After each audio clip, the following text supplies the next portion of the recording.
Today, we are breaking down crypto's absolutely wild comeback. After a massive liquidation event, people are calling it Black Friday, wiped out billions. The market has come roaring back. And let's just start with the scale of that wipeout, because it is staggering.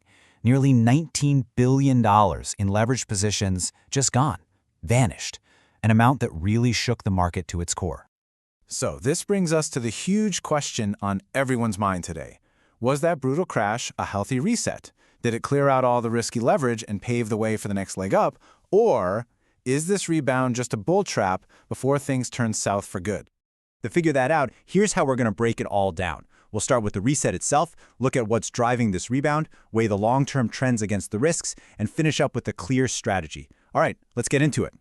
So first, let's just wrap our heads around what just happened.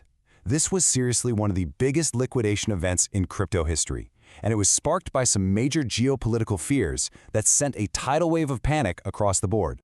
And yet, look at this. In just 24 hours, the global market cap clawed back a solid 3.7%, pushing it to nearly $4 trillion. Now, that's not just some tiny little bounce. That is a powerful signal that there's some real strength under the surface here. Okay, so what exactly pulled the market back from the brink? When we dig in, it really comes down to two critical factors that completely flipped the script. The first thing was a bit of geopolitical relief. The whole crash got started because of fears over a trade war with China. But then, this social media post from the president basically told the markets to take a deep breath, and that dramatically calmed things down. The second driver, and you could argue this was the more powerful one, was a classic buy-the-dip moment. But this wasn't your average retail investor piling in. Nope. This time, the big institutions led the charge. And what's so fascinating here is just how confident these big players were. I mean, look at this. Michael Saylor's Strategy Inc. didn't hesitate. They snapped up $27 million worth of Bitcoin. And BitMine bought a huge chunk of Ether. They didn't see panic, they saw fire sale. And you can literally see the change in market mood right here. The Fear and Greed Index jumped from a score of 24, which is extreme fear, all the way up to 38. We're still in the fear zone, for sure. But you can tell the worst of the panic is behind us.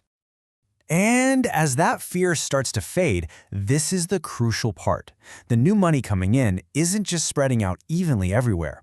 It's flowing into very specific corners of the market, and that's creating some really powerful opportunities if you know where to look.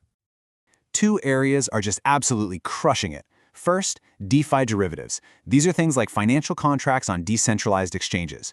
With all the chaos, traders are looking for more transparent options, and tokens like synthetics have just exploded. Second, we have Ethereum's Layer 2s, the protocols that make Ethereum faster and cheaper. Projects like Mantle and Arbitrum are showing incredible resilience and soaking up a ton of capital.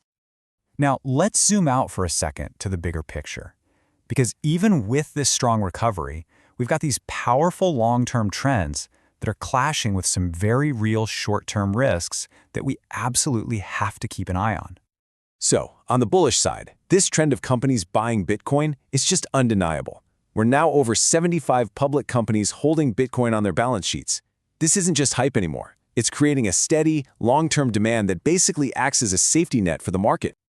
On top of that, we could be on the verge of getting some real regulatory clarity in the US, which would be a game changer. There's this bill, the GENIUS Act, waiting for a key vote. If it passes, it could legitimize stablecoins and make them a core part of global payments. That would just unlock so much potential for the whole space. However, it's not all good news. We've got some serious headwinds too. Just look at the net flows for the Bitcoin spot ETFs. They're still negative. Nearly $180 million has flowed out in the last day. This tells us that even though some institutions are buying, others are definitely still selling. And tomorrow, October 14th, is shaping up to be a really big day. We're all watching the Goldman Sachs earnings call for a read on the economy, any news about a potential government shutdown, which is actually delaying 16 different altcoin ETF applications, and of course, any more news on trade policy. Okay, so you've got all this conflicting data, right? Strong institutional buying on one side, big macro risks on the other. So how in the world are you supposed to navigate this? Well, that brings us to the final and most important part of this explainer, your strategy. Top analysts, including the team over at Fidelity, think we might be entering what they call the acceleration phase of the bull cycle. So what does that actually mean? It means you should expect one thing above all else, more volatility. The swings are likely to get even bigger from here. So the biggest takeaway from all of this is that you absolutely need a tough, hardened risk management strategy. First, you have to acknowledge and just accept that high volatility is the name of the game right now. Second, make your decisions based on solid analysis, not on emotional swings from the fear and greed index. And third, focus your attention on assets that have clear fundamental reasons to grow, like those Layer 2s and DeFi projects that are already leading the pack. Which leaves us with one final big question. We just saw a powerful wave of institutional money step in to rescue the market. But is that firepower strong enough to build a new foundation for growth when you have all these persistent macro headwinds on the horizon? I'd really love to know what you think. Let me know in the comments below. Thanks for watching.